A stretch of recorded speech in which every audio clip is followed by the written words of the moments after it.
word to wise. Grass only greener when it's fertilized. Gave them truth in these songs, they prefer to lies. Destiny beautiful, adrift in her purple lies. You can't see me, you Stevie. Wondering how I reach more evolutions than Evie and make it look easy.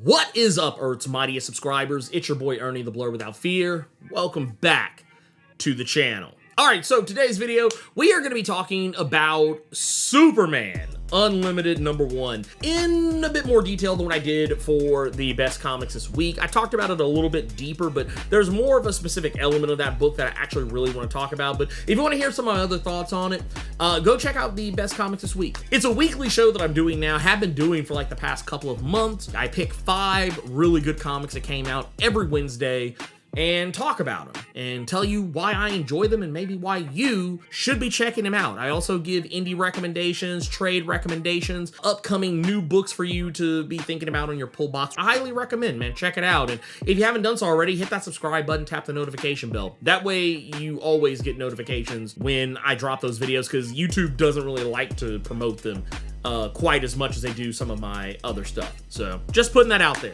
But yeah, this issue is really good. It's a solid issue. I'm not gonna relitigate some of the other stuff I talked about in Best Comics this week, but the thing I actually really want to talk about is the new status quo for Superman, which is wild. I think I said this in Best Comics this week, that this is probably the biggest status quo shift for Superman since Superman Blue and Superman Red back in the 90s. Some of you may or may not remember that after the events and everything that was going on with Doomsday, Death of Superman, and all other stuff, Superman eventually at a point gained electrokinesis.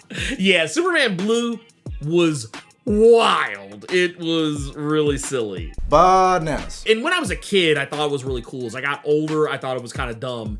And then as I got even older, going back and looking at it, I was like, yeah, this actually was a fun time. Like, I had come full circle on my thoughts of Superman Blue. What we're going to call this, I don't know. I mean, honestly, I just feel like just call it what the comic is, Superman Unlimited. And I think that it's really what makes the Unlimited title so important. Because in this, Superman has tried to stop a meteorite from crashing into the Earth. But the problem is that the meteorite is not a normal meteorite.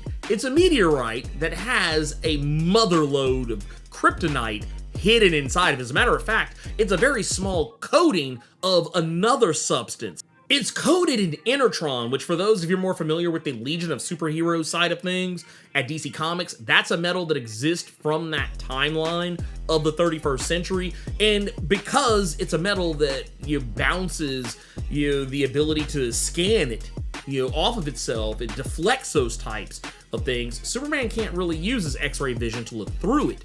And when he actually tries to take it down, he's able to destroy the meteorite itself, or rather the coating of the meteorite.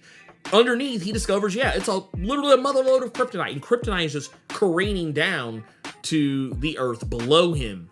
And ultimately, this winds up putting him in the hospital. We spent a good chunk of this comic with Clark trying his best, despite the fact that it's literally killing him, to divert the meteorite enough that at least it doesn't take out all human life on Earth. And he manages to save everyone at great cost to himself, but also at great cost to the Superman family. And this is because now there's this huge motherload of kryptonite on Earth, and at this point, Superman has now been comatose for 3 months. In that time frame, someone has come along, and I promise you, it has to be someone that came along and did this, because there's no way that this just happened overnight without any kind of intervention or help. Something has happened where all that kryptonite has been mined and fully studied, and now people are using it to basically build entire cities. Meaning that there are now places that the super family cannot go and save the day, or else, at the very least, they would not be able to hang around in that area very long.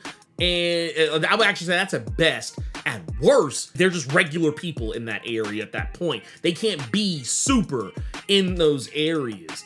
And we actually see this in the case of Supergirl and Superboy in this very issue. When Clark encounters Supergirl and Superboy, they both look dinged up and banged up. Connor has his arm in a sling and a cast, and while Kara isn't suffering from any broken bones, both of them look like they've gone a couple of rounds with Mike Tyson in his prime and not won a single one. This is setting up a new status quo for Superman and the Super Family, that now they are gonna have to move differently in the DC Comics universe, now that even common criminals now have access to kryptonite. Superboy even says it himself. The League of Assassins now have it. The Cult of Cobra have it.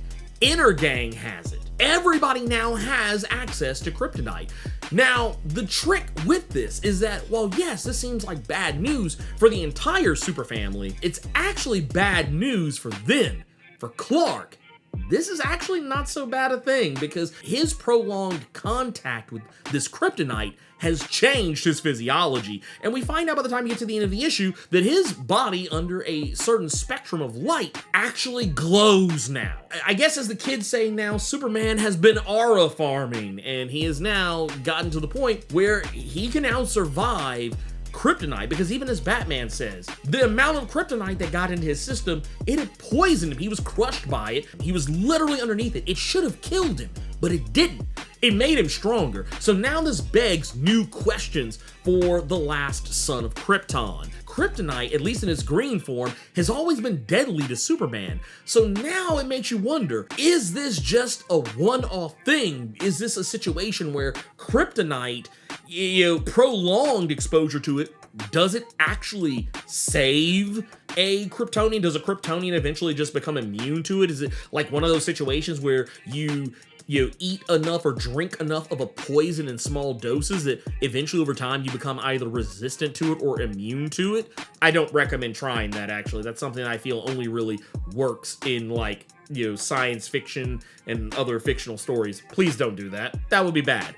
But the point is, like, in this case, is this what happened for Superman? Is this process something that can be replicated with the rest of the Super Family? And if so, would it even be worth it to try, if the chances of it even working at all are very slim? Now, the real question is, where did this meteorite come from? Honestly, I don't think this was a naturally occurring thing. One of the things that we know is on the horizon is that Superman is going to be facing off with Zod before too long. And while Zod has been depowered during the events of Absolute Power, when all of the superheroes and supervillains' powers were reintroduced back to their original characters, we know that some characters didn't get their powers back, and some people got the wrong powers back. And in the case of Zod, we know that he lost his powers, and those very powers didn't return to him, they went to Lois Lane, which is why she's Superwoman right now. Now, that said, since he does not have powers of his own, it's highly unlikely that he just hucked a meteorite of kryptonite towards Superman. However, it's not to say that he doesn't have the means to do so. Something tells me this might be his way of trying to level the playing field, and maybe it backfired, but who's to say at this point? Now, with that being said, Lois Lane's Superwoman powers have seemingly gone away as of Superman number 25. So maybe Zod does have his powers back. And considering that kryptonite meteorite was shielded, making it less deadly to a Kryptonian until that inertant coating was destroyed, maybe Zod did get his powers back, and maybe he was the one who sent that meteorite. But once again, it seems like that meteorite might have had unforeseen consequences. So yeah, this right now is a whole new status quo for Superman. His greatest weakness is now something that is just Tuesday for him in the DC Comics universe. Superman Unlimited, for sure. Yeah, this is now a Superman without limits. No more jokes about how Superman is scared of little green rocks. In Superman Unlimited, we trust. But I think the real question is going to be, how long is this status quo going to last for Superman? And if so, is there going to come a point where his kryptonite resistance going to revert? Yeah, because I feel like this is something that cannot last forever, but you never know. If DC has the balls to permanently remove Superman's greatest weakness, I would tip my hat to him.